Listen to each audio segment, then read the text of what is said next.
Discarding the narcissist before they discard you. In other words, discarding them when they still need you. It does cause a severe narcissistic injury because when the narcissist saw you as a compatible supply partner for them, in the back of their minds, they would always call the shots. They would always hold the leverage. They would always have the control. They would always dominate you. And the reason they are so keen on understanding where you are in your mind, how you feel about them, how you feel about yourself, keeping you weak, is to make sure they have absolute control over you. And importantly, absolute control over when you might no longer be a part of their life, which in their mind, they should be the ones to choose the timing of that. In other words, they should be the ones to discard you if it ever came to it. You should never be the one to discard them. But sometimes it does happen. And sometimes narcissists do have to face this very inconvenient truth, which is,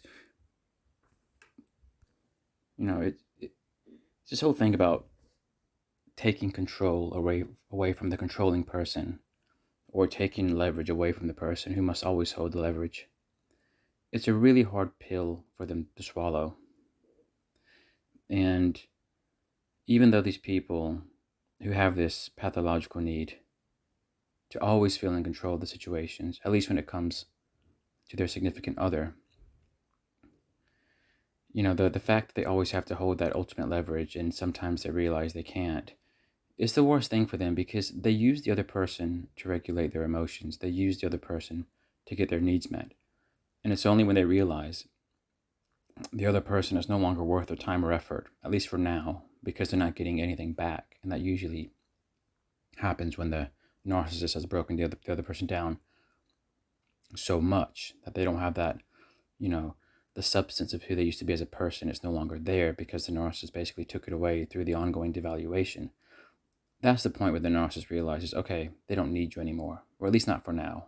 They either when the narcissist discards you, it's hardly ever permanent. It's like one of those things, they don't want you anymore. And that's how they feel in the moment. But 6 months later, a year later, or sometimes 6 hours later, they're like, oh, actually, they do need you back because they realize you do have something to offer to them. But when the narcissist still sees there's something in you that they want, or even if what you have to offer isn't great, but it's still better than the next best thing that they can get because they don't have anybody else lined up to replace you, and you press the eject button before they're ready to have you ejected, it's the ultimate injury because the things that the narcissist must retain in life to feel regulated, which is controlling these situations, having leverage over people who are primary supply figures, completely dominating those people. You're basically telling them all these things to you that are key to your survival, that are key to you even getting your basic needs met as a human being. The fact that you don't really own those qualities the way you want, the fact that you can't just make people submissive to you the way you need, it's a hard realization for the narcissist. And that's why narcissists, when they suffer injuries like that, instead of learning to self-regulate better, instead of learning to be a better person towards other people, instead of learning to be somebody who other people would want to keep around because they're healthy, wholesome, and all that, narcissists think they have to play a better game. They need to be even more cunning, more conniving, more manipulating. In other words, they need to be even more controlling, more dominating. So by the time you would have met the narcissist, chances are they would have already suffered lots of narcissistic injuries throughout the course of their life, and the chances are they would have had this really strong need to dominate and control people and have leverage over people. But when you discard them before they discard you, you're proving to them that, it doesn't matter how good your game is. It doesn't matter how much you bullshit. It doesn't matter how much you future fake. You know, things are not always going to happen on your watch. And even if you think you have somebody who's the perfect supply because the person cooperates in the most perfect of ways, it doesn't take much for the perfect supply figure to have a change of heart, to have an eye-opening awakening and realize who they're dealing with. You can't conceal people from information. Social media, the internet has so much information about everything these days. People start to see through you. And you can't abuse people the same ways over and over and over again and not realize, and expect them not to realize what's happening and expect to get away with it.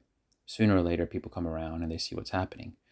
And that's what the narcissist, that's one of the biggest challenges for narcissists these days, is being able to keep control over people despite not treating them well, to be able to keep abusing people despite not treating them well. That's why they try so hard to keep people weak, and that's why they try so hard to keep people confused, and that's why they try so hard to make people self-doubt and see the narcissist in a superior light despite the fact that they are abusive. Because for the narcissist, if they do that, it's less likely that the person will jump ship before they decide the person's ready to go. And to top everything off, the narcissist must always see where the person is at in their mind, in their energy, in their intent. Because the narcissist, they must always read the other person and where they think the other person might be ready to jump ship. Sometimes the narcissist, even if they don't have backup supply lined up, if they know that their partner is about to jump ship, narcissists will often beat the other person to it and discard them and make the other person feel guilty. Because if the other person all of a sudden is on the receiving end of the discard, they'll feel like it'll more likely make them doubt themselves because they were not the ones to do the discard. The narcissist would have preempted that and discarded them in such a fashion where they start to doubt themselves and doubt their own clarity of mind and the way they would have seen, the history of the relationship. Maybe they might think that they were a bit too hasty in judging the narcissist. Maybe the narcissist actually was a good person. So the narcissist wants to put that kind of doubt in the other person and then jump ship, which usually might make the other person chase the narcissist back. So the point there is, even though the narcissist might be in a situation where the supply is about to discard them, if the narcissist sees it's about to happen, they can still get the upper hand by preempting it. But the problem is when the supply discards the narcissist and they didn't see it coming, and they don't have backup supply lined up. Those are the two. It's a deadly combination for the narcissist because now they're between, a rock and a hard place. They don't really have an easy way out.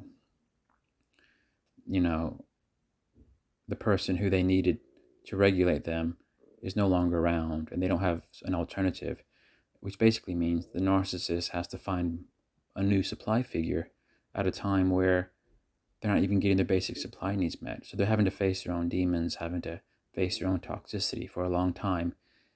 Meanwhile, they need to try to find somebody else who can help regulate them. But because they're likely to be in this dark place, because they're trying to find new supply at a time where they're not getting their basic supply needs met, they don't have that much positive energy to feign. They don't have that much energy to future fake in the right way to get the people to become groomed by them. And what that means is when the narcissist is discarded by somebody and they didn't see it coming and they're not ready for it, they're usually put in such a difficult situation that they have to, let's say, go to all-time lows in terms of the quality of the supply that they're likely having to accept are very low quality people. People like prostitutes, maybe people who are heavily on drugs, people who are heavily disordered themselves, other narcissists, other psychopaths, other borderlines, people who you basically don't want to ever be in a relationship with. These are the kind of people that the narcissist has to kind of resort to, basically all-time lows. So yeah, it's not easy on them, and they work so hard to never let that happen. But if you are someone to give them that preemptive discard, well, they're going to go through a long struggle before they bounce out of it, if they ever do. Thanks for watching.